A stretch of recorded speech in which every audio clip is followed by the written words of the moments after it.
బలవంతుడు బలహీనుడిని భయపెట్టడం ఆనవాయితీ.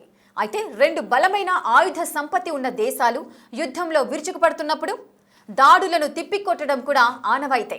కానీ యుద్ధంతో సంబంధం లేకపోయినా, పొరుగు దేశంతో శత్రుత్వం లేకపోయినా సరే బలమైన దెబ్బలు తినాల్సి వస్తోంది. తీవ్రమైన దాడులను ఎదుర్కోవాల్సి వస్తోంది. ఇరాన్ ఇజ్రాయెల్ యుద్ధంలో యునైటెడ్ అరబ్ ఎమిరేట్స్ బలిపశువు అవుతోంది. ఇరాన్ చుట్టుపక్కలున్న మిగతా గల్ఫ్ దేశాలను వదిలేసి యుఏఈపై ఇంత గట్టిగా కొట్టడానికి రీజన్ ఏంటి?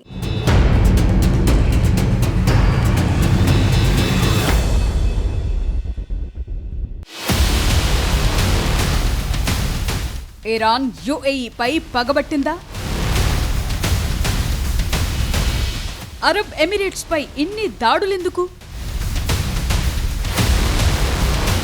నెల రోజుల కిందటి వరకు దుబాయ్, అబుదాబి నగరాలు టూరిస్టులతో కిక్కిరిసిపోయున్నాయి. అజ్మాన్, షార్జాలో చమురు, రవాణా, ఆర్థిక రంగాల్లో వాణిజ్యం యథావిధిగా సాగింది. కానీ ఇప్పుడు ఇరాన్ మిసైళ్లు, డ్రోన్ల నుంచి యునైటెడ్ అరబ్ ఎమిరేట్స్ కు తీవ్ర ముప్పు పొంచి ఉంది. ఈ నగరాల్లో ఎయిర్ డిఫెన్స్ సిస్టమ్స్ చాలా చురుగ్గా పనిచేస్తున్నాయి. యుద్ధ విమానాలు ఆకాశంలో గస్తీ కాస్తున్నాయి. అమెరికా, ఇజ్రాయెల్ జరిపిన దాడుల్లో Iran supreme leader Ayatollah Ali Khamenei మరణించాక ఇరాన్ మిడిల్ ఈస్ట్ అంతటా దాడులు చేయటం మొదలుపెట్టింది. ముఖ్యంగా ఇరాన్ యుఏఈని టార్గెట్ చేయటమే ఇప్పుడు అందరినీ ఆశ్చర్యపరుస్తోంది, ఆలోచింపచేస్తోంది. ఖమేనీ అంతమైనప్పటి నుంచి ఇరాన్ ప్రతీకార దాడులను మొదలుపెట్టింది. గల్ఫ్ దేశాల్లోని అమెరికా స్థావరాలు, ఆస్తులను, ఎంబసీలను లక్ష్యంగా చేసుకుని వందలాది మిసైళ్లు, వేలాది డ్రోన్లను ప్రయోగించింది. అయితే ఇతర గల్ఫ్ దేశాల కంటే ఇరాన్ దాడుల్లో యుఏఈనే ఎక్కువగా నష్టపోతుందని రిపోర్టులు సూచిస్తున్నాయి. ఇప్పటి వరకు Arab Emirates air defence systems 300కు పైగా బాలిస్టిక్ మిసైళ్లు, 15కు పైగా క్రూయిజ్ మిసైళ్లు, 1600కు పైగా సూసైడ్ డ్రోన్లను ఎదుర్కొన్నాయని అబుదాబి రక్షణ శాఖ తెలిపింది. ఈ నెంబర్స్ ఇతర గల్ఫ్ దేశాలైన Qatar, Bahrain, Saudi Arabia, Kuwait తో పోలిస్తే చాలా ఎక్కువగా ఉన్నాయి. ఇతర అరబ్ దేశాలపై చేస్తున్న దాడుల కంటే యుఏఈ పైనే ఇరాన్ దాడులు చాలా ఎక్కువగా ఉన్నాయి. చివరికి జనావాసాలున్న ప్రాంతాల్లోనూ దాడులు జరిగాయి. బుర్జ్ అల్ అరబ్ సమీపంలోని కట్టడాలు కూడా దెబ్బతిన్నాయి. యుఏఈ పోర్టుల్లోనూ అగ్ని ప్రమాదాలు చోటు చేసుకున్నాయి. అబుదాబి, దుబాయ్ లో 6 కంటే ఎక్కువ మంది చనిపోయారు. భారత విదేశాంగ శాఖ ప్రకారం దుబాయ్ లో ఓ భారతీయుడు కూడా గాయపడినట్లు తెలుస్తోంది.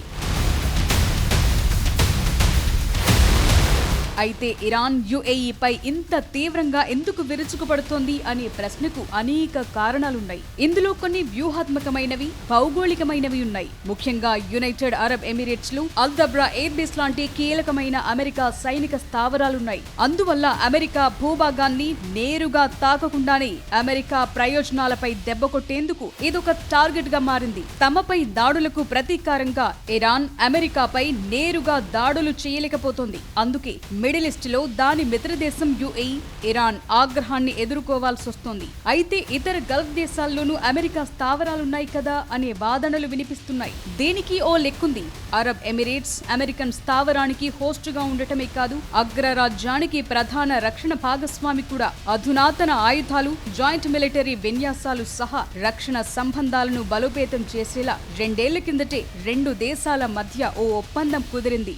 అందువల్ల అమెరికా మిత్రదేశంపై దాడి చేసి ఎక్కువగా నష్టం కలుగజేస్తే టెహ్రాన్ కు వ్యతిరేకంగా సాగే కార్యకలాపాలకు వారి మద్దతును బలహీనపరచాలని ఇరాన్ టార్గెట్ గా పెట్టుకున్నట్లు కనిపిస్తోంది. అయతుల్లా అలీ ఖమేనీని అంతం చేసినప్పటి నుంచి ఇరాన్ ప్రయోగించిన మిసైళ్లు, డ్రోన్లలో 65% యుఏఈనే టార్గెట్ గా చేసుకున్నాయి. ఇదేదో యాదృచ్ఛికం కాదు. పొలిటికల్ ఇస్లాం కు, విప్లవాత్మకమైన పంథాకు అత్యంత విజయవంతమైన ప్రత్యామ్నాయంపై పథకం ప్రకారం చేస్తోన్న దాడి. అరబ్ ఎమిరేట్స్ సరికొత్త మిడిల్ ఈస్ట్ కు గ్లోబల్ హబ్ గా మారింది.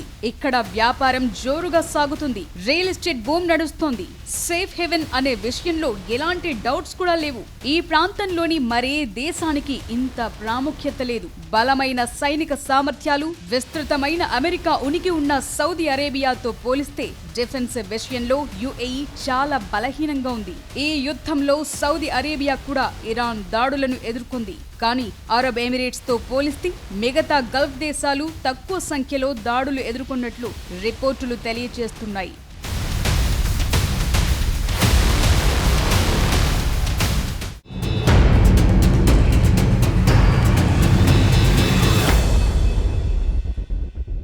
టెహ్రాన్పై అమెరికా ఇజ్రాయెల్ యుద్ధం మొదలైనప్పటి నుంచి గల్ఫ్ దేశాల్లో యుఏఈ మాత్రమే ఇరాన్ నుంచి అత్యంత తీవ్రమైన దాడులను ఎదుర్కొంటోంది. దుబాయ్ సహా ఇతర ప్రధాన కేంద్రాల్లోని జనావాసాలు, వ్యాపార మౌలిక సదుపాయాలు, ఎయిర్పోర్ట్లే లక్ష్యంగా ఇరాన్ మిస్సైళ్లు ప్రయోగిస్తోంది. అసలు అరబ్ ఎమిరేట్స్ ఎందుకు టార్గెట్గా మారాయి? యుఏఈని కొడితే ఇరాన్కు వచ్చే లాభమేంటి?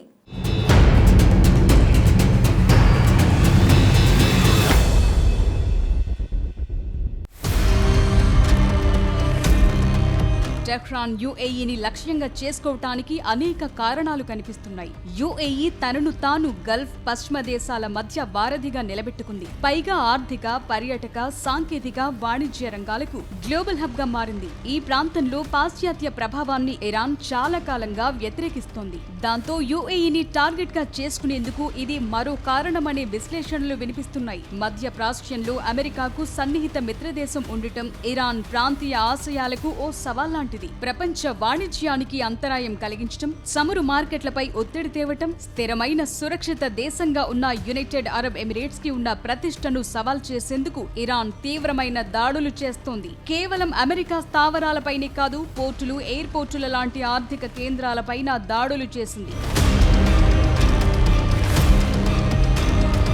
దుబాయ్, అబుదాబి చాలా ఏళ్లుగా ప్రధాన టూరిజం కేంద్రాలుగా ఉన్నాయి. కానీ ఇప్పుడు హోటళ్లపై ఇరాన్ డ్రోన్లు దాడులు చేస్తున్నాయని టూరిస్టులు పోస్టు చేస్తుండటంతో సేఫ్ హాలిడే, షాపింగ్ డెస్టినేషన్ గా యుఏఈకి ఉన్న ఇమేజ్ దెబ్బతింటోంది. ఇది ఎమిరేట్స్ టూరిజం రంగంపై ప్రభావం చూపుతాయి. పామ్ జుమేరా లాంటి ఐకానిక్ ప్రదేశాలు, బుర్జ్ ఖలీఫా సమీప ప్రాంతాలపై దాడి చేయటం వల్ల ప్రపంచ పెట్టుబడులకు, పర్యాటకానికి సేఫ్ హెవెన్ గా దుబాయ్ కి ఉన్న పేరుని నాశనం చేయాలని ఇరాన్ టార్గెట్ గా పెట్టుకుంది. పైగా యుఏఈకి కూడా ట్రంప్ పై చాలా పట్టుందనే చర్చ ఉంది. ఇరాన్ పై దాడులను ఆపేలా ట్రంప్ పై ఒత్తిడి తెస్తుందని ఇరాన్ ఆశిస్తోందనే అభిప్రాయాలు వినిపిస్తున్నాయి. అంతేకాదు, యుఏఈ ఇజ్రాయెల్ సంబంధాలను సరళీకరించిన 2020 అబ్రహాం ఒప్పందాలు ఇప్పటికీ ఓ వివాదాస్పద అంశంగానే ఉన్నాయి. ఓ అరబ్ దేశంగా తన బద్ధ శత్రువుతో యుఏఈ అగ్రిమెంట్ చేసుకోవటాన్ని ఇరాన్ ద్రోహంగా భావిస్తోంది.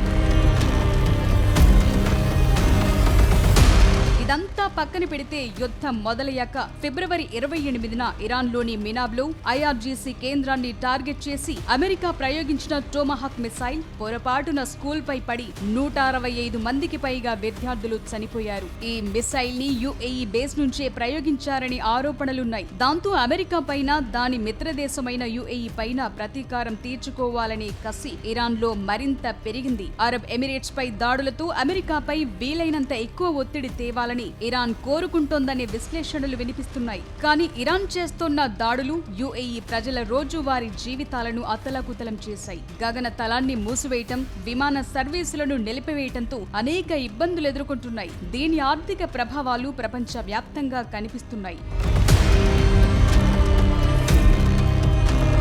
యుఏఈ డిఫెన్స్ సిస్టమ్స్ చాలా వరకు ఇరాన్ మిసైళ్లను, డ్రోన్లను అడ్డుకుంటున్నప్పటికీ అమెరికా పూర్తి స్థాయిలో సహాయం అందించకపోవడంతో అరబ్ ఎమిరేట్స్ ఆత్మవిశ్వాసం కూడా రోజు రోజుకు సన్నగిల్లుతోంది.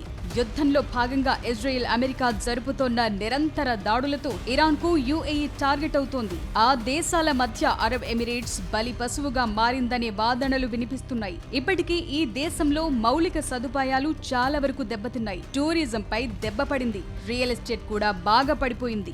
యుద్ధం ఆగితే తప్ప యునైటెడ్ అరబ్ ఎమిరేట్స్ ఎప్పటికీ కోలుకుంటుందన్న దానిపై స్పష్టత వచ్చే అవకాశాలు కనిపించడం లేదు.